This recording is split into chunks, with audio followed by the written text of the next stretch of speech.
Қымбатты көрермен, әңгіме айтайықтың жаңа шығарылымын бастаймыз. Бүгінде қызықты, пайдалы тақырыпта әңгіме айтамыз және тағылым мол сөздерге талдау жасаймыз. Сондай-ақ өмірлік қарым-қатынастармен байланысына назар аударатын боламыз. Сондықтан назарларыңыз бізде болсын. Халық даналығында айтар ақылы жоқтың табар ақылы жоқ деген сөз бар екен. Яғни біз жаттап жүрген нақыл сөздер бұл ақыл сөздер деген сөз. Ақыл беретін, ақылға жетелейтін.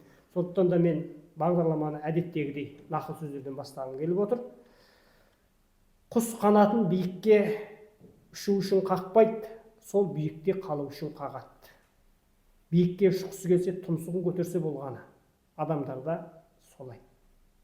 Табиғат анаға туған анамыздай қарасақ, бұл күні анасын құрметтейтіндер, құрметтемейтіндер көбейген дейді. Жер картасына қарап, Қазақстанды табу оңай. Ол бабаларымыздың арқасы. Ал дамыған елдер тізімінен табу қиын. Бұл кімнің кінәсі? Басқа оқушыға бабаның сөзін тыңда деп айтпас бұрын, өзімізді тыңдап алғанымыз дұрыс. Осы сөздердің авторы Ділмар үйірмесінің мүшесі 10 сынып оқушысы Болат Қанатұлы әңгіме айту жобасының қонағы. Кез келген мамандықтың көшбасшысы болудың негізін шешендік өнер қалайды. Ұлттың рухы оның сөзі мен өнерінде, ал сөз өткір халық ешқашан еңсесін түсірмейді. Шешендік білім мен парасаттылықтың түйіскен жері. Жүректі баурай алмаған сөз ақылға да қонбайды. Еңбекпен суарылған жетістік қана нағыз жемісті болады. Ал тер төкпей келген табыс қолда еріген мұз секілді. Ұлттың күші бірлігінде, ертеңі білімінде деген сөздердің авторы 10 сынып оқушысы Жыл Шешен Ағына Жандосқызы әңгіме айтады. Сондай-ақ бүгінгі әңгіме айтайын жобасына тағы 2 оқушы үйірмеміздің 2 мүшесі келіп отыр. Олар 9 сынып оқушылары Кенжекей Сергейқызы мен Әмина Смағұлқызы. Қош келдіңдер. Екеуіңде келесі шығарылымға дейін нақыл сөз ойлап тауып алып келіңдер.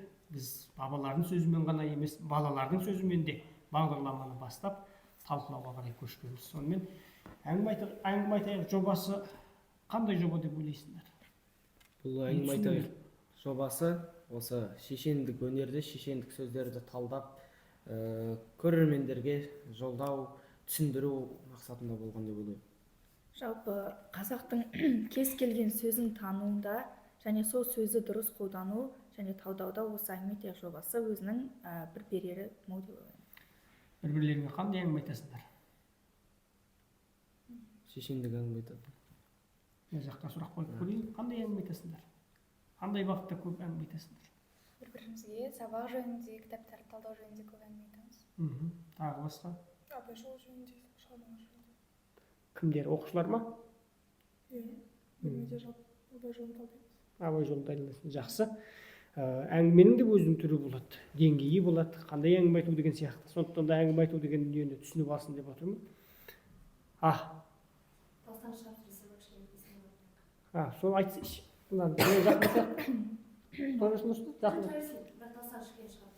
Бағынан тыңдап көрдіңдер ме өз дауысын? Дұрыс па? Әдеттегідей әңгімені мен бастап беріп жүрмін. Бір әңгіме айтайын, мұқият тыңдаңдар, артынан сұрағы бар бұл әңгіменің. Байдалы бидің қартайған кезінде Мұса мырза көңілін сұрап келеді. Сонда Байдалы қарттыққа қынжылысын білдіріп отырады. Балада сөз секілді, сөзде бала секілді, тербетсең оянады, тербетпесең оянбайды. Әй қарттығай дей береді басын шайқап. Мұса мырза қонақ болады. Ертесі аттанар кезінде Байдалы Мұсаға сұрақ қояды. Шырағым, ауылыңа не деп барасың дейді, не айтып барасың дейді. Сонда Байдалы Мұса, ел ағасы Байдалы қарт айтты деп айтып барам да, басқа не айтам дейді. Сонда Байдалы Мұсаға, мен саған 3 ауыз сұрақ қойайын, соған жауап беріп көрші дейді. Сонда Байдалының қойған сұрағы алыста не алыс, не жақын, не тәтті деген сұрақ қояды. Сонда Байдалының Мұсаның берген жауабы: жер мен көктің арасы алыс, кісіге туыс жақын, бала тәтті дейді. Сонда Байдал: әй Мұса шырағым-ай, ақылың алқымыңнан аспаған екен ғой. Білімді мен білімсіздің арасынан алыс еш нәрсе жоқ. Жан тәтті, бала қанша тәтті болғанмен, жан алқымға келген кезде өзіңнің жаныңнан тәтті, жаныңнан жақын еш нәрсе жоқ деген екен дейді. Осы әңгімеден не түсінуге, не түйсінуге болады? Осы әңгімеден ең басында сөзде бала секілді тербесең оянады деген жерін, таза мен су түбінде жатқан тас жел толқыса шығады, ой түбінде жатқан сөз шер толқыса шығады деген бабалардың сөзі бар. Осы мезетте соған сәйкес келіп тұрғандай, Асан Қайғының сөзіне сәйкес келіп тұрғандай, бұл сөзді, асыл сөзді толғасақ, тербетсек, қозғасақ, кішкене біліммен ізденсек, бізден де таза асыл сөз шығады. Және ақылың толыспаған екен ғой деп. Тұра оған келеміз. Абайдың қандай сөзі бар? Жүректен сегіз аяқта Жүрек қозғайын, толғайын дейтін бар ғой сегіз аяқты қолында. Бар емес пе? Сегіз аяқты кім біледі? Басын ғана өлетін еді. Осы сегіз аяқта, осы сөзге қарсы үлкен пайым мен парасат бар. Бұны жаттап біліп жүрейік. Сөзді тербетсең оянады, бала сияқты тербетпесең оянбайды дейді. Екеуіңе сұрақ. Осы сөзді, Байдалы бидің осы сөзін тура біздің осы отырысқа, осы бас қосуға, осы сәтімізбен қалай байланыстыруға болады? Байланыстыруға бола ма, жоқ? Қисынсыз ба? Сөзде бала секілді тербетсең оянады, тербетпесең оянбайды дейді Байдалы. Әй кәрілік-ай деп басын шайқай береді. Отырысымызға өте орынды, өйткені егер біз осы отырған кезде бабалардың әңгімесін айтып, жақсы сөздерді талдамасақ, ол сөздің мән мағынасын ұқпай, бір-бірімізден үлгі алмай кете беретін едік. Ал осы жиын біздің сөзді талдап отырғанымыз, біздің ары қарай дамуымызға, өркендей беруімізге өзінің үлкен септігін тигізеді. Тағы толықтап аша түсіп. Кез келген сөзді тербетіп, соны талдасақ, өзімізге аларын алып, өзімізді дамыта аламыз. Тіпті үлкен әңгімен емес, осы шешендік сөздерді талдаған кезде бір сөздің өзіне қаншама мағына шығады, қаншама аларымыз мол. Егер сендер бүгін демалыс күні, жексенбі күні бөлмеде ұйықтап жатсаңдар, телефон шығып, шалқадан түсіп жатсаңдар, спорт кешенінде доп ойнап жүрсеңдер, тағы басқа әрекеттермен айналысып жатсаңдар, сөз тербелер ме еді? Жоқ. Тербелмесе де, себебі осы жаңа айтып кеткенде, осы әңгіме айтайық жобасына келіп сөздер талқылау арқылы біз сөзді тербетіп, оның мән маңызын ашамыз. Ал егер тербетпейтін болсақ, жаңа сіз айтқандай, жатақханада ұйықтап жатыр едік, немесе спорт кешенінде доп теуіп жүр едік. Яғни сөзді тербету деген сөз, бағанағы Асан Қайғының сөзі сияқты, бірімізге біріміз ой салу, бір-бірімізді толықтыру, білетін білімімізді ортаға салу, соны талқылау, талдау жасау, сондықтан бүгінгі әңгіме айтайық жобасы Байдалы би айтқан осы бір ауыз сөзбен үндеседі екен. Әрбір сөздің астарын егер бүгінгі күнмен, өмірмен, өзімізбен байланыстыратын болсақ, терең және жан-жақты талдау жасауға болады. Ол кезде біз кәдімгі сөздің, білімнің мұхитына қалай сүңгіп кеткенімізді білмейміз. Қазір біз мұхиттан маржан сүзіп жатырмыз. Теңіздің дәмі тамшысынан дейді. Байдалы бидің парасаттылығының осы бір ауыз сөзі арқылы біліп отырмыз, яғни теңіздің дәмі тамшысынан дейді. Ақылың алқымынан әрі аспаған екен деген бір пайым бар екен. Қалған оқушыларға кезектен айтып отырсыз. Соңында Байдалы би Мұсаның сөзін қалай түзеді, не деп айтты, не түсіндіңдер? Білім мен білімсіздің арасы алыс дейді ғой. Соны осы екі оқушыдан сұрап көрейік та, содан кейін арнасы. Білім мен білімсіздің арасы алыс деп түзегені, шынында білген адам мен білмейтін адамның арасы жер мен көктей, олардың тіпті әңгімесі де сәйкес келмейтіні рас. Өйткені білімді өзінің көргенін, білгенін, жалпы мына көкжиегіндегі өзінің түсінген пайымдарын айтатын болса, ал білмейтін адам ол жөнінде айта алмай, не айтып отырғанын түсінбей, шынында екеуі сөйлесе алмайтын болса, екеуінің арасы жер мен көктей, тіпті одан да алыс. Яғни білімнің маңызы сол, адамнан тек киімімен болмаса байлығымен емес, білімімен артық болады дейді ғой. Яғни бұл жерде де білімнің маңызды рөл атқарады. Осыған қатысты қандай мақалдар бар, ал білімнің маңыздылығын ұғындыратын? Білімдінің беті жарық, білімсіздің беті көн жарық дейді. Білімді мыңды жығады, білекті бірді жығады дейді. Абайдың 8 аяғында білгенге білмеске арзан, надандар бақыр. Біз айналып келіп, әр хабарымызда, әр әңгімемізде абайдың толғамына, пайымына айналып келе береміз. Басқа амал жоқ, өйткені барлық дүние айтылған. Кенжекей? Кез келген осы білімді мен білімсіздің айтқан сөзінен кімнің қандай екенін білініп отырады. Осы мысалы білімдіге айтсаң, ол бірден құймағылап, бірден құйып алады.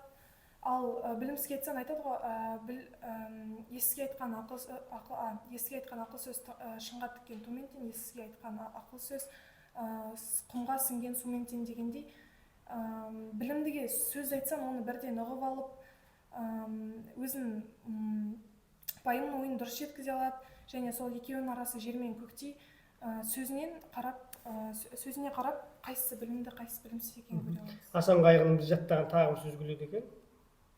Надандықтың белгісі тілін алмау білгендігі. Яғни ол білімнің тілін алмайды, айтқанын орындамайды деген сөз ғой.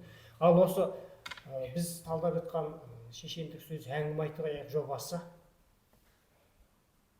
әлем білімді арта ма? Әрине артып. Неге? Себебі бір-бірімізбен пікірлесу, ол біздің білімімізді көтереді. Абайдың бір қара сөзі бар, нақты қайсы екені есімде жоқ, бірақ білім ғылымды көбейтуге екі нәрсе керек дейді. Біріншісі мулахаза қылу, екіншісі мухафаза қылу дейді. Сол мулахаза қылу деген ол пікірлесу, ой алмасу, ал мухафаза қылу деген оны осы жадыңда сақтау. Сондықтан да осы біздің пікірлесіп сөз алмасуымыздың өзі біздің білімімізді арттырады. Осы жерден тоқтап, нүктесін қоя тұрайық. Осы әңгіме айтайықтың осы жобасын аяқтап болғаннан кейін білім алдық па, жоқ па? Жауап береміз қорытынды бөлімде. Не тәтті дегенде жан тәтті деп жауап берді, рас па? Жанның тәтті екенін сезінген сәттерің болды ма? Жанның тәтті екенін Өз бастарынан өтіп, жанның тәтті екенін сезінген кездерің болды ма? осы өз бастарынан өткенде жанның тәтті екенін басыңа қиын қыстау сәт келгенде, немесе бір тығырыққа тірелгенде, қауіпті кезеңдерге келгенде, өз басымнан өткен тауда бір жартастан өтіп бара жаттық.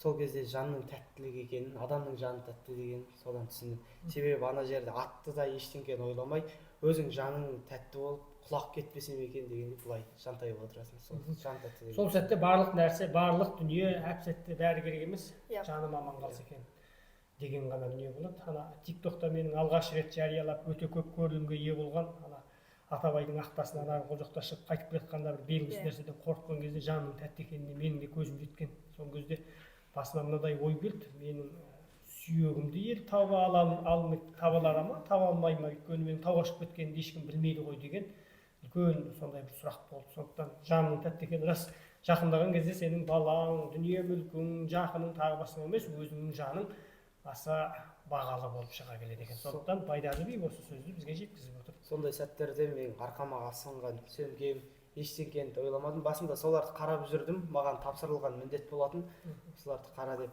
Ал енді сондай жартасқа келгенде оның бәрі маған қызықсыз болып қалды. Жаным ана бір тәтті болып көрінді. Енді осы әңгіменің біз аттап өткен, мән бермей кеткен тағы бір тұсы бар. Тағы бір тұсы бар. Көңілін сұрап бару. Жақсы, көңілін сұрап бару, бұл бір бауырмалдықтың, адамгершіліктің қасиеті. Жақсы, тағы да көңілін сұрап барды, бірақ Байдалы аттанар кезінде сұрақ қойды. Осы тұста біз мән бермедік. Қымбатты оқушылар, әрбір әңгіменің, әрбір сөзі қойылған сұрағы, берілген жауабының барлығында үлкен мағына бар. Бабалардың сөзі, осы шешендік сөздер жайдан жай бүгінгі сенің дүкенге бардың ба, шипсіз жедің ба деген сұрағымен жауабы емес. Сондықтан әрбір аттап кетуге болмай, талқылау жасайтын, талдау жасайтын тұстары бар. Әңгіме айту бізді осы арқылы өсіреді. Сондықтан аттанғалы жатқанда Мұсаға қойған сұрағына мән беріп көрейікші Байдалы. Кісіге не жақын деген? Жоқ. Еліңе не айтып барасың деген сұрақ қойды. Неге қойды ол сұрақты? Менен бір нәрсе, бір ақыл алдың ба дегендей. Дұрыс. Жай ғана менің көңілім сұрап келдім, қартайып жатыр екен деп әшейін келіп кетесің ба? Арғай жалғайық, әлде Әлде еліңе қариядан осындай бата алдым, ақыл алдым деп? Бүкіл елге танымал болған даналығы бар, данышпандығы бар. Байдалы биден бір сөз үйренбей құрдан құр кеттім деп кетесің ба? Бұл келісің қай келіс деген әңгіме келіп тұр, солай ма? Иә. Әлде олай емес па? Жоқ, солай. Әйтпесе сау болса бұл келгеніңе рахмет, көңілім сұрақ келіпсің ғой дейді. Ал біз қандаймыз?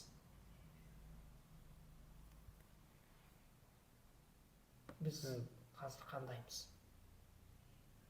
Негізінен бізде бұл болмыс жоғалды деп айта алмаймыз. Негізі кейбір адамдар бар қоғамда кез келген ортада осы үлкен кісілерден жақсы өнеге сөз сұрайтын. Кейбір адамдар бар, кейде тіпті өнеге сөз сұраудың орнына құрмет көрсетуден де қалған адамдар бар.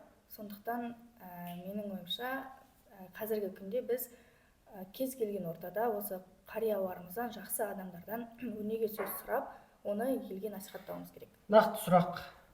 Арнайы іздеп барып бәлен деген атамның, апамның, ағамның, ұстаздың, тағы басқаның сөзін тыңдайын, әңгімесін естейін деп барып, әңгіме сөзін тыңдап, жазып алып қайтқан кездерің болды ма? Байдалының осы әңгімесін бүгінгі күнмен байланыстырайықшы. Мен ауылда Оразалы Досболсын Станислав айтыскер ақын осы бала күннен бастап осы қарияларға барып, тарихты біліп, өзінің туған жерінің тарихын біліп жүргендіктен, сол Оразалы ағамыздың жолын қуғандай болып, сол қариялардың қалған жалғыз көзі бар біздің ауылда, Тұрсынбек деген ата, соған барып, өзіміздің шежірені сұрап, сол кісіге барып, өзіміздің шежірені сұрап, тарихымызды сұрап, біраз біліп қайтқан жайым болатын. Және бір мақаламда жаздым, шай деген әңгімемде. Негізгі сол оқиғадағы Құсықтың бейіті деген тарихи жерлерді сол Тұрсынбек атаның аузынан естіген болатын. Кейін соны шығармаға айналдырып жаздың, сенің ол жазған әңгімең Ділмарлар Дүбір кітабына енді. Демек, мінекей бала жастан-ақ осылай ізденуге, кешегі бабаларымыздың жолын қуып, айтары бар, өсиеті бар, өнегесі бар кісілердің әңгімелерін бізге қалдыра аманатын жазып алып қалуға болады екен. Мен де негізінен танымау немесе сондай кісілерге барған жоқпын, бірақ бата алу үшін арнайы өзімнің нағашы атама барған болатынмын. Нағашы атама барып, сізге келген себебім осы деп батасын алып, оны жазып, тәсілік байқаумен жүрген болатынмын. Жақсы. Сендерде болды ма? Иә, осы мектепке түскен кезде, тамыз айында мектепке келетін уақыт болды. Сол кезде анам маған бір күні кешке шақырып, енді алысқа бара жатырсың, үйден жырақта боласың. Сол кезде жаныңда демеп, жебеп жүретін бата ретінде бір атаңнан барып үлгі-өнеге алып қалмайсың ба деп, сөйтіп біз атамның үйіне келіп, ол кісінің батасын алып, маған ақ жол тілеп, сондай бір әдемі отырыс жасап, сол жерде барлығы маған сәт сапар тілеп, сабағымды жақсы оқуыма демеп, күш беріп отыратындарын айтып, сондай қолдау білдіріп, солай осы мектепке сол батаны арқалап алып келдім. Біздің оқушыларға берген ел іші өнер кеніші деген тапсырмамыз бар. Сол тапсырмада бабалардың жолын жалғастыруға бағытталған. Сондықтан алдағы уақытта осы тапсырманы барлық сәтте мен бір ғана 90-ға берген емеспін, өмірлік ұстаным ретінде қалыптастыруға берген, осыны орындап жүргендеріңді сұраймын. Және қоса кетсем, осы тірі кезінде адамдардың бәрінен үлкен қариялардың, данагөй даналарымыздан білетін заттарын алып қалсақ, ол біздің үлкен жетістігіміз. Және қазақта бір сөз бар ғой, өлі риза болмай тірі байымас деген. Мысалы, бір алыс жолға шығатын кезде өзіміздің ата-бабамыздың жатқан жеріне барып, сиынып, құлшылық етіп қайтсақ, ол да бізге зиярат етіп қайтсақ, Құран оқып қайтсақ, ол да бізге үлкен көмегі, септігі тиеді деген ойдамын. Жақсы. Ары қарай әңгімемізді жалғастырайық. Жаңағы Байдалы бидің сөзде бала сияқты тербесең оянады дегендей, менің де бір шешендік оқиға есіме түсіп кетті. Осы жайда бір сөз қозғап отырайық. Бірде Әзірет Әлі шешенге бір топ адам келіп сұрақ қояды екен. Осы сені бәрі саңлақ дейді. Сол саңлақ екеніңді көрсетші. Қане, қазір біз саған бір сұрақ қоямыз. Шынымен саңлақ болсаң, 10 түрлі жауап қылып бер дейді. Сол кезде, сол мезетте жаңағы қауым мынандай сұрақ қояды екен. Осы ғылым артық па, әлде мал артық па деп сұрақ қояды. Сол кезде Әзірет Әлі шешен біріншіден ғылым артық. Өйткені ғылым әулие әнбилердің қалған мирасы. ал мал перғауын мен қарынбайдың мирасы деген екен. Ал екіншіден ғылым сені сақтайды, ал сен малды сақтайсың деген екен. Ал үшіншіден ғылымның досы көп, ал малдың дұшпаны көп деген екен. Ал төртіншіден ғылымды жұмсасаң көбейеді, ал малды жұмсасаң азая береді деген екен. Ал бесіншіден ғылым саған құрметті атақ береді, ал мал саған сараң деген атақ береді деген екен. Ал алтыншыдан осы ғылым өзін өзі сақтайды, ал малды сен үнемі бағып қағуың керек. Жетіншіден ғылым ақыретте иесіне шарапатын қылғызады деген екен. Ал мал тигізеді деген екен. Ал мал ақыретте иесіне қисапсыз жауап бергізеді деген екен. Ал сегізіншіден ғылым ол ешқашан жоғалмайды, өлмейді деген екен. Ал мал қолдың кірі ол бірде бар, бірде жоқ, өледі, кетеді, жоғалады деген екен. Ал онысына келетін болсақ, ғылым адамның ойына сана береді және артында қала береді деген екен. Ал мал адамның ойына тәкаппарлық салады деп тапқырлық танытқан екен.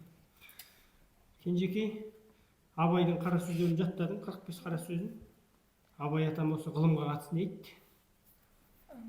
Ғылымға қатысты Қай қара сөзінде қандай пайым жасады? Ғылымның маңыздылығы не өзі?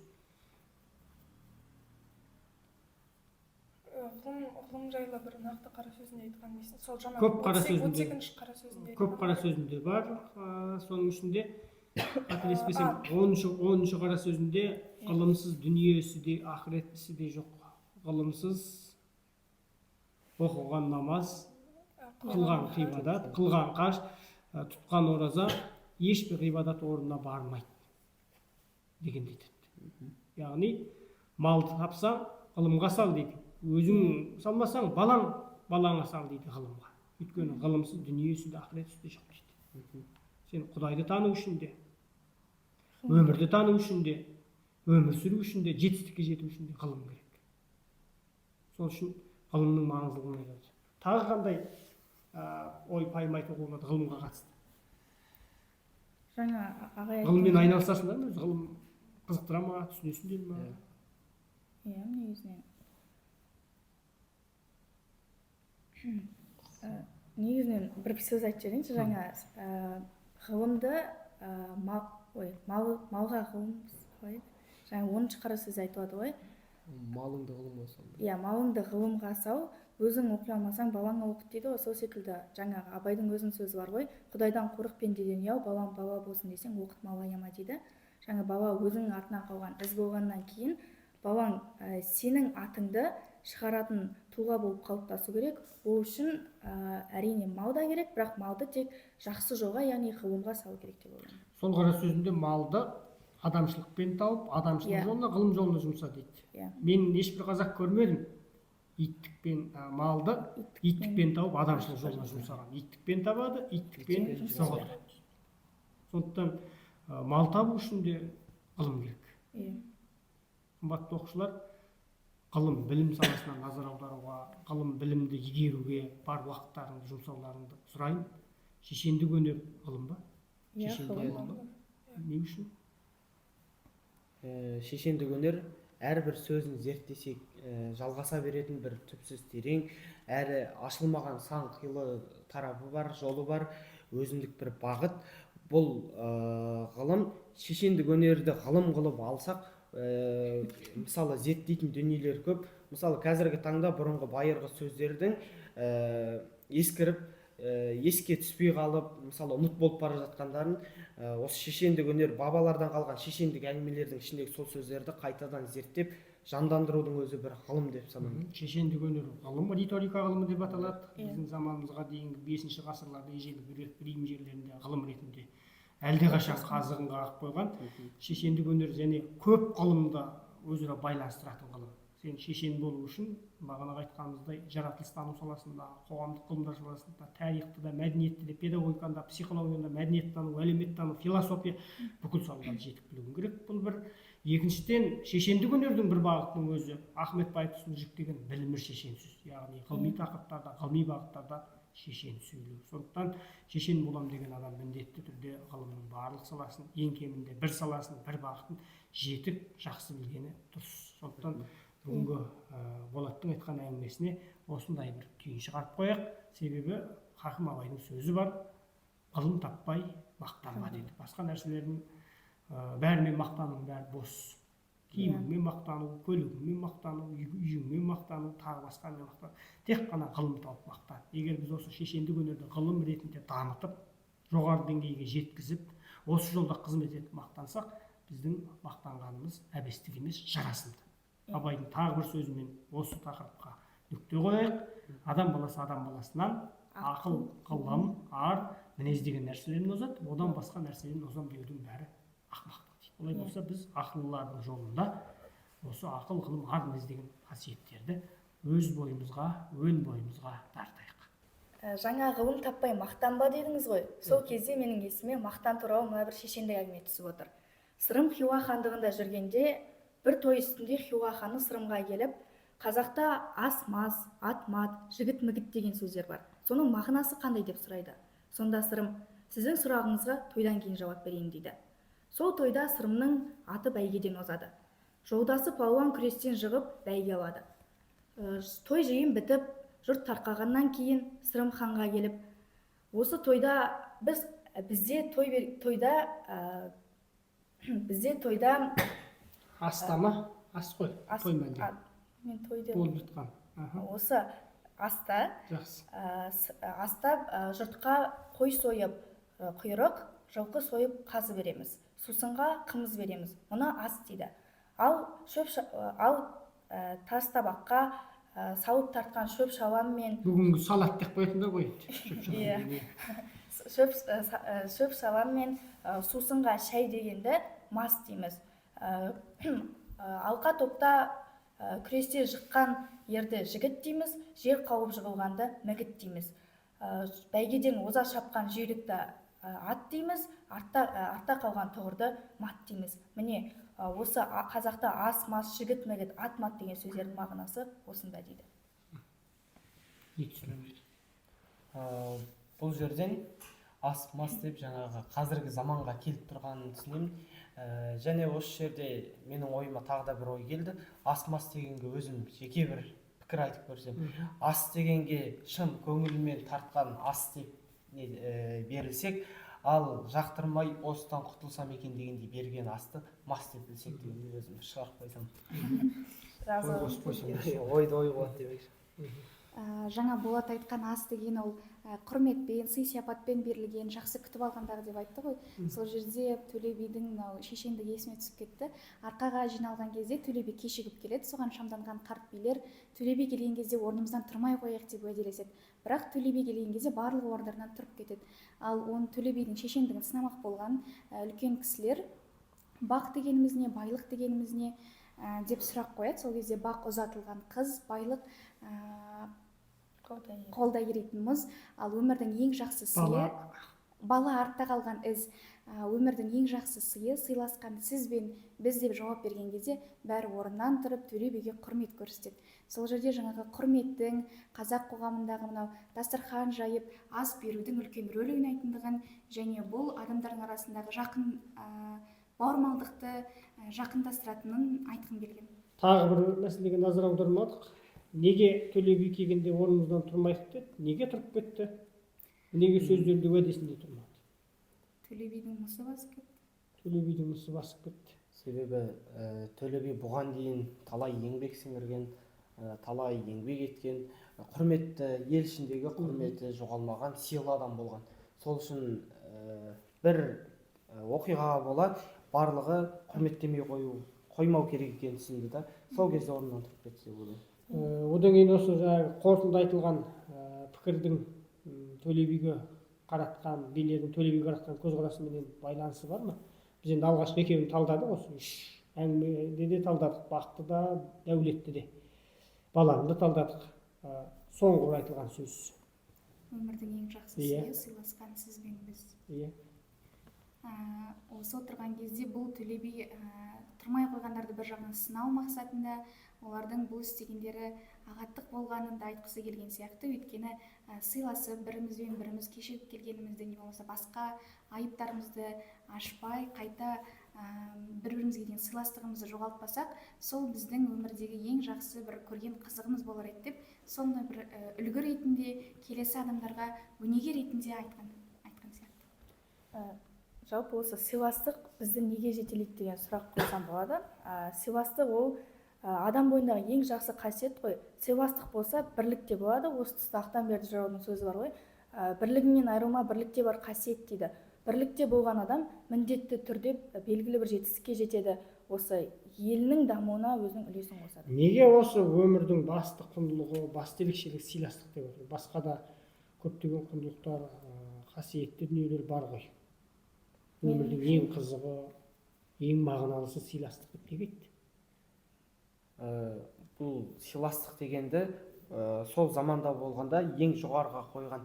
Ал қазір сыйластық жоғалса, Неге сол сыйластықты жоғарғы орынға қояды? Себебі адамнан сыйластық кетсе, ол бір-бірімен араздасады, бір-біріне деген құрметі кетеді, қасиеті кетеді. Ал сондай құрметсіз, қасиетсіз басқа қасиеттердің болғанынан болмаған жақсы дегендей айтқым келеді. Себебі олардың қадірі түсіп кетеді сыйластықсыз. Егер сыйлап, бір-бірін құрметтеп жоғарыға көтеріп отырса, қалған қасиеттерін де сол сыйластық арқылы көре алады деген ойдамын. Бүгінгі бір-бірлеріңмен сыйластықтарың қандай? Өте жақсы. Негізінен бір-бірімізді әрқашан қолдап жүреміз. Кез келген ортада демеу береміз. Мәселен, мен де Ділмарға қатысқан кезде маған барлық кіші буындарда, үлкен буындарда қолдау көрсетіп, маған бір демеу берген, мұның өзі сыйластыққа жатады. Қазіргі осы қоғамдағы сыйластықты алатын болсақ, оны қоғамдық көліктерде байқауға болады. Сыйластық дегенде үлкенге құрмет қылып, орын беруді де сыйластық қылып алсақ, Орын бересіңдер ме? өз басымыз орын береміз. Ал бірақ көз алдымызда көріп жүргендіктен бір қазіргі жастар орын бермей жататын да жағдайлар болады. Өткендегі Айбек Иманқұлов ағайдың бір айтқан оқиғасын білесіздер. Сол кезден сыйластықтың қаша бастағанын білеміз. Мысалы, Мен күніне Талғардан қоғамдық көлікпен келемін, 207-мен. Сонда жастардың үлкен кісілерге орын беруі 10%. 10 адамның ары кетсе екеуі ғана береді. Көп жағдайда мен тұрып беремін. Менен әлдеқайда жақсы кісілер отырады. Әсіресе мен күнде көремін. Күніне осы барып қайту жолында осы сурет менің көз алдымда. 180% Талғардан Алматыға келіп жатқан жастар шаршап отырса да, басқа болса да, біз енді шаршап отырсақ та, қатты ауырып отырмасақ, арымыз жібермей жатады. Бірақ жаңа сендер айтып отырған сияқты сыйластық, орын беру, тағы басқа деген дүниелерге аса мән бермейді, бетіңе бедірейіп қарап отыра береді. Бұл қауіпті құбылыс па? бұл қауіпті адамзаттың бір-біріне деген мейірімділігі жойыла бастағаны, осы сыйластықтың жойыла бастағаны, бұл жер бетінің әлемге ортақ мәселе деп қарасақ болады. Әйтпесе мүмкін сол қоғамдық көлікке жазып қою керек шығар. Қарттарыңды сыйлай жүр, күндердің күні болғанда Кімдердің белі бүгілмес деп жазып қою керек шығар. Сол кезде мүмкін ойланатын шығар. Және осы сөзі әр қазақ өз жүрегінде ұстануы керек деп ойлаймын. Және сыйластықты осы мектептің кішкентай асхананың өзінен де бастасақ болады. Мысалы, ерлер қыздарға деген сыйластығымызды білдіріп, кезекте тұрғанда алдыдан өткізсек, бірінші кіргізсе қыздар, соның өзі сыйластық деп білемін. Және мұғалім бұлай дәлізде келе жатқан кезде оқушы орында тұрып амандасып, шын жүрегімен күлімдеп амандасып, шетке тұрса, соның өзі сыйластық деп білемін. Мысалы, біздің ағалайларымыз, үлкен кісілердің айтқан әңгімесінде біздер мұғалімді алыстан көріп, 2 метр жерден көріп, айналып тұра қалатынбыз деп, бетіне қарауға қорқатынбыз деп. Бұның өзі бір сыйластық, құрметтеу дегендей түсінемін өз басым. Мен өзім Әбілрахым деген мұғаліміме ауылға барған кезде, студент кезде атқа мініп келе жатқанда көшеде көрдім, оның арқан бойы жетеді. Сонда аттан түсіп, жаяу барып амандасып өткем. Сол кезде ол мұғалім қатты риза болып өмір бойы айтып жүрді. Бұл да бір мұғалімге деген құрметтің белгісі ғой. Енді егер атпен қасына жетіп барып аттың үстінен тұрып амандасуға болар еді. Бірақ осы әңгімені айту арқылы сендерге де ауылға барсаңдар да, қай жерде жүрсеңдер де үлкендердің алдын кеспеңдер, сыйластық танытыңдар дегенді айтқым келеді. Әсіресе ауылға барған кезде бұрынғы ұстаздарың бар, үлкен кісілер бар. Солардың алдында бүгін енді темір көлік қой, ат емес, шаңдатып, жанына шауып барып, терезені түсіріп жіберіп барып, ассалаумағалейкум, сәлеметсіз бе деп басыңды шығарып амандассаң, бұл сенің кісілік қасиетіңнің жоқтығы, төмендігі.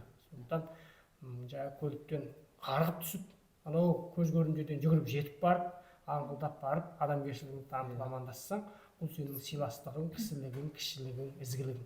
Осы жақсы іс-әрекет сенің мәртебеңді көтереді, беделіңді биіктейді, абыройыңды асқақтатады. Және бұны өмірлік дағдыға айналдырсаң, болашақта сенің ұрпақтарың да, бала-шағаң да, ұстаз болып жатсаң, шәкірттерің де сенің осы өнегелі ісіңді жалғайтын болады. Сондықтан сыйластық деген міне осындай қарапайым сияқты көрінгенмен, бірақ аса маңызды адамгершіліктің келбеті мен айнасы болатын іс-әрекеттерден көрінеді. Ал Кенжекей. Осы болаттың айтқан ғылым мен мал туралы айтып отқанымда мен есіме Абайдың 5-ші қара сөзі есіме түсті. Есіңе түсті ма, кітапта көзіңе түспеді ма? Көкірек толған қайғы кісінің өзіне де билет. Әзілдеп жатырмын, біздің Кенжекей Абай оқуларына қатысқан, Абай 45 қара сөзін жатқа біледі. Сондықтан Кенжекейдің есіне орынды түсіп отыр, бір маңызды тақырыпты айтайын деп отыр. Көкірек толған қайғы кісінің өзіне де билетпейді. Бойды шымырлатып, буынды құртып, я көзден жас болып ағады, я тілден сөз болып ағады. Қазақтар, Құдай жас баладай қайғысыз қыла көр деп тілек тілегенін өзім көрдім. Онысы жас баладан гөрі өзі есті болып, ескермесіне сен жоқсып, қайғылы кісі болғансы ғана дейді. Қазақтар түстік өмірім болса, күндік мал жей, мал адамның бауыр еті, малдың беті жарық, малсыздың беті шарық деген осындай сөздер есепсіз толып жатыр, өте көп дейді. Бұл мақалдардан не шықты? Мағлұм болды, қазақ тыныштық үшін, ғылым үшін, білім үшін, әділет үшін қам жемейді, мал үшін қам жейді екен. Бірақ ол малды қалайша табуды білмейді екен. Бар білгені малдарды алдап алмақ, яки мақтап алмақ екен. Тіпті әкесі малды болса, әкесін жаулап та ұят көрмейді екен деп айтады екен. Яғни бұл сөздерден біз сол тіпті үлкен кісілердің өзінің ең басты уайым мал деп айтады. Осы бұл мақалдардан не шықты дегенде, ғылым үшін, білім үшін, әділет үшін, елдің тыныштығы үшін қам жемей, сол мал үшін қам жейді дейді. Тіпті әкесі малды болса, әкесін жаулап та ұят көрмейді дейді. Сол мал үшін уайым, ең басты уайымы сол мал болғаны, ғылым, тыныштық болмағаны. Бүгінгі күнде қандай енді? Мал дегеніміз бүгін біз дүние, ақша деген тұрғыдан қарастырып көрейікші. Біздің білім алуымыз, оқуымыз сол мал табу үшін емес пе? Жоғанда олай емес пе? Өмір сүру, тек қана күнкөріс, қарын тойғызу үшін ғана. Біз енді ғылымды алу үшін бізге мықты білім ордасы керек. Ол білім ордасына міндетті түрде ақша керек деп ойлаймын. Ақшаң болса, өзіңе керек білімді, ғылымды жетік меңгере аласың. Сондықтан жаңа сіз айтқандай, мал арқылы, жаңа дүние арқылы ғылымды ала аламыз. Мал табуға, баюға ниеттісінде ме? Кімнің байығысы келмейді бірақ, Бірақ бәрінің байығысы келеді ғой. Кімнің ақша болғанын қаламайды? Мысалы, барлық оқушы, барлық адам осы білім алғанда кейін ақша табамын, өзімді асыраймын дегенде мақсатта дамиды, білім алады. Бірақ сол мал тауып, оны қандай мақсатта жұмсауыңа байланысты деп ойлаймын. Мысалы, сен кейін көтерілесің, бай боласың, сол кезде арғымаққа міндім деп артық топтан адаспа дегендей, өзіңе сол кездерде көмектескен адамдарға көмектесу үшін байысаң, жағдайы төмен адамдарға көмектесу үшін байысаң. Мысалы, біздің Ділмар үйірмесіне қолдау білдіретін азаматтарымыз бар, өзінше бір тұлғалар бар. Сол кісілер сияқты, мысалы, біздің де бір көмектескіміз келеді, солай демеуші болғымыз келеді, ұлт руханиятын жандандырғымыз келеді. Сондай мақсатта мал табу ол орынды деп ойлаймын. Ал қазіргі қоғамда бірақ көбісі 50% дейін сол мал табу үшін, қарын тойдыру үшін көтерілгісі келетін деп ойлаймын. Тапқан малын жақсы жаққа жұмсаудан тайынбайтын азаматтар бар. Бүгінгі мысалы Ділмар үйірмесінің шағын дастарханында олжас, жақсылық, ерсерік, одан кейін Алмас деген азаматтар мысалы көмектесіп атсалысып ылғи басы қасында шығып жүреді. Малды табу бар да, жұмсау да бар. Мәселе қалай табуда? Енді екеуің 10 сыныпсыңдар, келешекте 11 сынып мал табу үшін таңдайсыңдар ма мамандықты? Жоқ. Шынымды айтсам, ұлтқа қызмет үшін таңдау керек мамандықты. Ол бәрібір өзіңе қайтып келеді. Біздің ата бабаларымыз айтады ғой, ата бабаларымыз дегенде барлығындағы шығатын бір ой, ол елге қызмет ету, жұртқа қызмет ету. Сондықтан бәрібір мамандықты сүйіп таңдау керек, және елге қызмет етемін деп таңдау керек. Сол тағы да мамандықты атақ құмарлық, мансап құмарлық үшін таңдамау керек деп ойлаймын. Өзіңнің артыңнан бір ізіңді қалдыру үшін, өзіңнің артыңнан бір сөзіңді қалдыру үшін. Мысалы, мен қазір журналистика саласын таңдап отырғаным, бұл кейінгі ұрпақ мені сол қағаз беттерінен, парақ беттерінен оқыса екен дегенде. Оны бірақ айтсам, қазір көбісі күледі да, бір өтірік сол елдің алдында көзбояушылық жасау үшін ғана айтып жатқандай көреді. Бірақ менің өзімнің басты мақсатым осы журналистика бағытын таңдауым, өзім мақаламды жазу, бір осы қазаққа деген өзімнің үлесімді қоссам деген мақсатта таңдау. Мақала жазу деген қазаққа үлес қосудың қандай байланысы? Мысалы, қазіргі қоғамның мәселелерін мақала қылып жазсаң, оны оқыған адамның да бір ойын түйсігі болады. Түсінген адам бір 100 адамның ішінен мысалы 20 адам түсінсе де, олар өзінің ойында сақтап осы қоғамның мәселелерін көре бастайды, және олар да түзетуге тырысады, түсінген адам түзетуге тырысады. Ал сол жазба арқылы біршама адамға айтып, біршама адамға ойыңды жеткізіп, қоғамды түзесең болады деген ойдамын. Жақсы, бұл тақырып аса ауқымды тақырып болғандықтан алдағы уақытқа асықпай талқылауға қалдырамыз. Тоқетері мал таппа демейміз, малды ардан аттамай, адамгершілікті сақтай отырып табуға және солай жұмсауға үйренуіміз керек.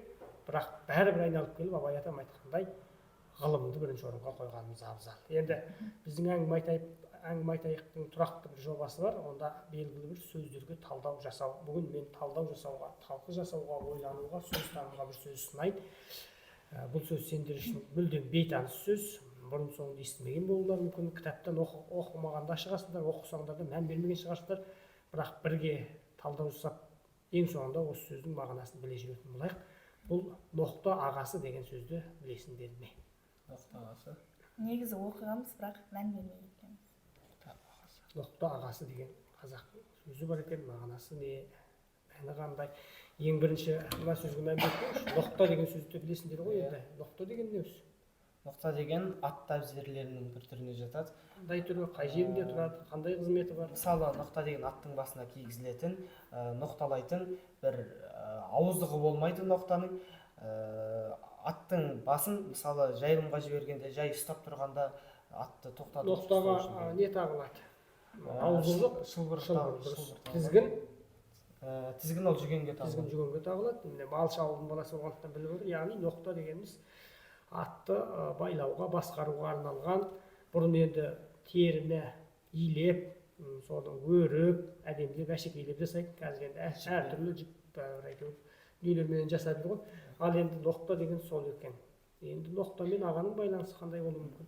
Ноқтаға қатысты қандай сөздер бар? Ноқта туралы ұғымды ашып алып барып, ноқта ағасы деген сөздің мағынасына білейік. Ноқта ағасы дегенді мен өзім қазір жобалап көріндір. Жобалап көрсем, ноқта деген ноқтасыз ат, ол бас ауған жаққа кете береді, өзінің қалаған жағына кетеді. Ал сөзін ноқталады, мына баланы ноқталады дегендей айтып жатады. Сол ноқта деген, ноқтаға деген бір отбасының немесе бір елді ұстап, жол бастаушы, сол жол бастап ұстап отыратындай, ауызбіршілігін сақтап отыратын сол деп ойлаймын. Ел басқаратын аға болатын кісіні ноқта ағасы деп айтады деп ойлаймын. Көпшіліктің басын бұрып алуға жараған. Жақсы, пайымдарың дұрыс. Яғни жасы үлкен, басшы деген мағынаға келеді екен ноқта ағасы деген. Яғни бұрын балаларына енші бөліп шығарады, жеке орталап. Енші деген не? Енші деген не? Баланың үйінен, ата-анасынан жаңағы мал мүлкін алып бөлек шығуы, ол отбасы құрғаннан кейін солай бөлек шығады. Яғни үлкен үйдің қара шаңырақта отырған кісінің, ата-ананың балаларын жеке мал дүниесін беріп, бөліп шығару, еншісін беріп, бөліп шығару. Осы еншіге малын бөліп шығарғаннан кейін, мынау көшіп келе жатқан кезде көштің алдында жүретін түйенің ноқтасын үйдің үлкен ұлы ұстап жетектеп жүрді екен. Осыны ноқта ағасы деп айтады екен, түпкілікті мағынасы. Ал нақты мағынасы өздерің айтқандай, отыз қырықтың арасында болса да елді басқара алатын, елдің сөзін сөйлей алатын, береке бірлікке шақыра алатын, сол отбасында жасы үлкен болғаннан кейін өзінен кейінгілерге үлгі болатын, өнеге болатын, соларды береке бірлікке, татулыққа, іс әрекетке, тіршілікке бағыттап жұмсай алатын сондай сөзі мен ісі бар, іскерлігі де бар, сөзі де өтетін азаматқа қаратып айтылады екен ноқтағасы деген сөз. Енді ноқталап, менде ноқталап апсың ғой деген де бір сөз бар. Бағындырып Айтқаныңа көндіріп, айдағаныңа жүргіз. Енді осы сөзді тағы да бір сөзбен тарқатып көрейік. Бөлтірік қырғыздың манабының жалғыз баласы қайтыс болған кезде көңіл айтады. Аққу құсқа оқ тисе қанатын суға тигізбес, ақ сүйекке оқ тисе көршісіне білгізбес. Ноқталы басқа бір өлім ақыр білгін келмей ме, ажалдың соқса дауылы, тірліктің шамы сөнбей ме дейді. Ноқталы басқа бір өлім дейді. Оның мағынасы қандай сонда? Адамның ноқталы бас деген бағынышты. Кімге, неге? Бір Аллаға бағынышты деп айтсақ та болады. Сол жерде бәрібір біз Аллаға бағыныштымыз және ажалдың алдында қауқарсызбыз, ноқталымыз дегендей айтып тұрмады. Құдайдың алдында өзімізге өлшеп берген өміріміз бар.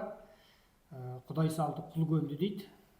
Тағдырымызға, пешенемізге бұйырған жасты өмірді сүреміз. Яғни біз емін еркін қалағанымызды, ойымызға келген істеп жүре алмаймыз. Бұл өмірге уақытша жіберілген қонақ ретінде Құдайға, тағдырға біздің бағыныштылығымыздың бар екендігін осы бір сөз арқылы сипаттап беріңдер. Демек, қазақтың дүниетанымындағы, тұрмыстық атауларындағы, шаруашылық атауларындағы әрбір сөздің түпкі мағынасы, ауыспалы мағынасы, жұмбақтап, тұспалдап айтатын түрлі мағыналары бар. Сондықтан біз әрбір сөздің мағынасына талдау жасамайынша, оны терең түсінбейінше, оның мән маңызын білмейінше, кейбір сөздердің маңызды қасиетімен айтар ойын ешқашан пайымдап бағалай алмаймыз. Тағы бір сөзді талқылауға ұсынайын. Жүсіп Баласағұнның сөзі бар. Тілсіз кісі екі түрлі білерсіз, бірі сақау, бірі надан, жігерсіз дейді. Тілсіз кісі екі түрлі білерсіз, бірі сақау, бірі надан, жігерсіз дейді. Мына жақты тыңдайық. Тілсіз кісі дегені бірі жаратылысынан сондай жаңағы сөйлей алмайтын болса, ал бірі айтатын ойын айта алатындай жігері жоқ. Оны айтайын десе қорқақтап, бір жерде сөз бастауға қорқып, яғни жігері жасып қалады да, яғни сөз бастай алмайтын, біреуге сөзін өткізе алмайтын жігерсіз болса, бұл надандығының белгісі ретінде қарастырамыз. Сол сақау дегеніміз өзі айтқысы келетін, бірақ соны айта алмайтын жаратылысынан. Түсінікті ғой енді, иә. Мақау адам мен сақау адам сөйлей алмайды, оған дауа жоқ, бірақ надан біле тұра соны айтпайды. Біле тұра айтпай ма надан? Білімсіздігінен айтпайды. Білімсіздігінен айтпайды, иә. Біріншіден Асан Қайғының сөзі бар ғой біз жаттаған. Надандықтың белгісіне тілін алмау білгені. Иә. Яғни ол өзі білмейді, білгеннің тілін алмайды. Иә. Білмегеннен кейін ол не айтады? Бұл бір. Бірақ қазір надандар сөйлемейтін заман ба? Жоқ. Керісінше. Әлеуметтік желіні ашып қалсаң, білсе де білмесе де сөйлей беретін, теріс жолға салып жіберетін, өзі нақты дәлелі болмаса да бір пікір айтып отыратын сондай адамдар көбейіп кеткен. Мысалы, көп кинолардан көріп қаласыздар, бір тәрбиелік мәні бар кинолардан көріп қаласыздар. Яғни бір адам өзінің бақытсыз болады да, бірақ біреуге бақыт жайды үйретеді. Мысалы, сондан да түсінесіздер, сөйлемейтін адам жоқ, бірақ соның ішіндегі Кімнің сөзі дұрыс? Кімнің сөзі дұрыс деген мағынада. Осы тұста шешендікте бізді дұрыс сөйлеуге, орынды сөйлеуге тәрбиелейді ғой. Сондықтан білсек те дұрыс әрі орынды сөйлеу керек. Екінші, жігерсіз деген сөзге бір назар аударып көрейікші. Жаңа Әмина біраз айтты енді. Бет жағынан ғана. Яғни жігерсіз деген қалай сонда? Көпшіліктің алдында сөйлеуге қорқатын. Жақсы. Бірақ оның білері бар ма? білері бар ма? Мысалы білімді жігерсіз болса, оның білгені болғанымен өзгеге айтуға тырыспайды, жігерленбейді. Мәселе осында. Білімдіден не пайда білген жұртқа айтпаса деген сөз, Абай атамыздың сөзі бар. Кешіріңіздер, Абай. Ахмет Байтұрсынның сөзі бар. Сол сияқты өзі біле тұра біреуге білгізуге, үйретуге дым ұмталмайтын, ынтықсыз, жігерсіз адам деп түсінемін. Яғни білген білімін, тоқығанын, көп кітабын, меңгерген дүниесін, жаратқан жаңалығын, жасаған жақсы ісін көпке айтып жеткізуге жігері жетпейтін, батылы бармайды, өжеттігі жоқ адам тілі болғанмен пайдасы қандай. Сондықтан осы түйінді ойды біздің көрермендерге ұсынып отырған әңгіме айтайық жобасымен қалай байланыстыруға болады? Осы шешендік өнерден білгенімізді осы ортада талқылап, талдап, пікір алмасып, көрерменге жеткізуіміздің өзі білгенімізді көпке көрсеткеніміздің белгісі деп ойлаймын. Яғни осы Ділмар парақшасындағы Ділмар үйірмесінің оқушылары өздері ғана үйреніп айтпай қойса, олар тілсіз болып есептелетін еді. Яғни біз қазір осы көрерменге өзіміздің барынша білгенімізбен тырысып, бөлісіп, тілділер қатарына жатқызып, бір көрермен білсе екен дегендей мақсатта бір әңгімемізді осы бейнетаспаға таспалап, ел жұртқа көрсету. Білгенімізбен бөліссек, осындай зиялы қауымның көбейетініне атсалыссақ, бұл біздің адамдық борышымызды орындағанымыз болар еді. Жаттаған, білген, естіген сөздерімізді, нақыл сөздерді, мақал-мәтелдерді, аталы сөзін насихаттап, өзгелерге жеткізуіміз. Менің пайымымша әңгіме айтайық жобасының басты мақсаты біріншіден білім алу, білімімізді молайту, сырласу, пікірлесу, ойлау деңгейіміз тереңдету болса, екіншіден соны жеткізудің, талқылаудың, көпшілікке ұсынудың шеберлігін дамыту. Яғни біз әңгіме айтайық жобасы арқылы сөйлеу шеберлігін, шешендігімізді дамытып отырмыз. Бұл шешендікті дамытудың, сөйлеу шеберлігін дамытудың, қисынды ой айтудың, талдау жасаудың, талқы жасаудың жоғарғы бір деңгейі. Сондықтан әңгіме айтайық жобасына қатысқандар да, оны тыңдаған оқушылар да өздеріне өте пайдалы ақпараттарды, маңызды мағлұматтарды алады, ілім білімін молайтады, ой санасы өседі, білім көкжиегі нұрлана түседі. Қымбатты көрермен, сіздер осы әңгіме айтайық жобасының соңына дейін тұрақты түрде мұқият тыңдап, бақылап, пікір айтып, таратып жүріңіздер. Бүгінгі әңгіме айтайық жобасын осы арадан түйіндейік, бір ауыз жақсы сөзбен аяқтайық. Ұлт жұмысы үлкен жұмыс, үлкен жұмысқа көп жұмысшы қажет дейді. Сондықтан әр азамат, Кімнің сөзі? Сөздеріңіздің авторын Ахмет айтып Байтұрсынов айтқандай, әр азамат елге үлес қосатын беделді тұлға болу керек деп ойлаймын. Міржақып Дулатұлының ер туған жеріне, ит тойған жеріне деген. Ол мақал ғой. Сол мақалмен қорытындыласам. Ол Міржақыптікі емес. Ер туған жеріне. Жігіттің несі жігіт босқа жүрген, қызметпен пайда беріп халыққа жақпай. Ал қайсысын айтасың, қайтайын? Қазақ мақалдарымен қорытындыласам, ер туған жеріне, ит тойған жеріне демекші, әрбір ер жігіт, әрбір қазақтың баласы өз алған білімімізді өз елімізге жұмсап, малымызды білімге салып, сол білімімізді өз ұлтымызға жұмсап, өз ұлтымызды көркейтуге тырысайық. Ахмет Байтұрсынұлы білімді адам құралы сай ұстаз қылды, не істесе де келістіріп істейді деген. Яғни құралы сай ұста болу, білімді болу әрқайсымыздың адамдық борышымыз екенін айтқым келеді.